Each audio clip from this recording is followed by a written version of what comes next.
राजनीतिक में पिछड़े आदिवासी समुदाय पर अक्सर भारतीय जनता पार्टी के विरोध में होने के आरोप लगाए जाते हैं, लेकिन अब इस पर मंत्री अशोक उइके ने नागपुर में पत्रकार परिषद लेकर सफाई दी। साथ ही उइके ने आदिवासियों के लिए चलाई जा रही अन्य कई योजनाओं की जानकारी भी दी।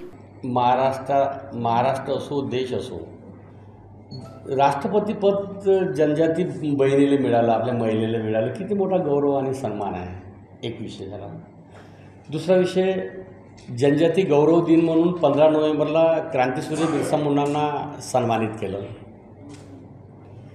कितीतरी मंत्री आदिवासी विभागाचे केंद्र सरकारमध्ये, राज्य सरकारमध्ये राहतात। अशा सर्व परिस्थितीमध्ये आपण बोललात की आदिवासी समाज हा भारतीय जनता पार्टीसोबत नाही। मी जबाबदारी सांगतो, झालेल्या विधानसभेच्या निवडणुकीमध्ये अभूतपूर्व यश जे मिळालं,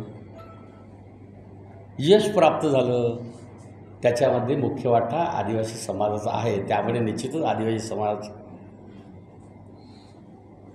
समाज हा भारतीय पार्टीसोबत आहे, हा मला प्रचंड आत्मविश्वास आहे।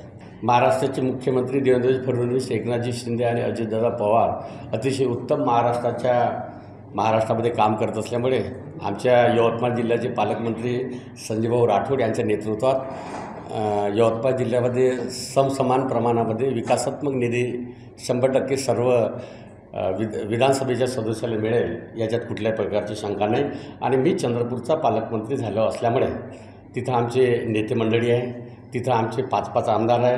आदरणीय सुधीरभाऊ मुनगंटीवार आहे, आदरणीय हंसराज अहिर आहे, हे आमचे नेते आहे आणि आमचे आमदार आहे। तुम्ही पाहिलं असेल, त्या दिवशी माननीय मुख्यमंत्री देवेंद्रजी 16 तारखेला चंद्रपूरला आले होते आणि आपल्याच कुठल्यातरी इलेक्ट्रॉनिक प्रिंट मीडियाने दाखवलं का पहिल्यांदा 5 मंत्री व्यासपीठावर मुख्यमंत्री मोदीच्या उपस्थित अशा बातम्या वाचल्या मी, असं आठवते मला।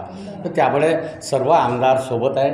माननीय सुधीरभाऊ आणि हंसराज भैयाच्या नेतृत्वामध्ये चंद्रपूर जिल्हा निश्चितच विकासाची वाटचाल करेल आणि अतिशय चांगला अनुभव आहे, मला प्रचंड सहकार्य होत आहे।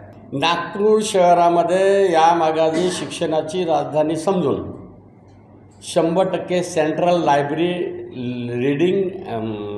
अँड रीडिंग रूम सुरू करण्याचा संकल्प केला। येणाऱ्या काळामध्ये नागपूरला शहरात आम्ही हे पाहिलेलं आहे, म्हणजे बिल्डिंग वगैरे पाहिलेली आहे। त्या ठिकाणी अद्ययावत सोयीसुविधा असणाऱ्या स्पर्धा परीक्षेची पूर्वतयारीसह सेंट्रल लायब्ररी सुरू करण्याचा संकल्प केलेला आहे, तो लवकर सुरू होईल।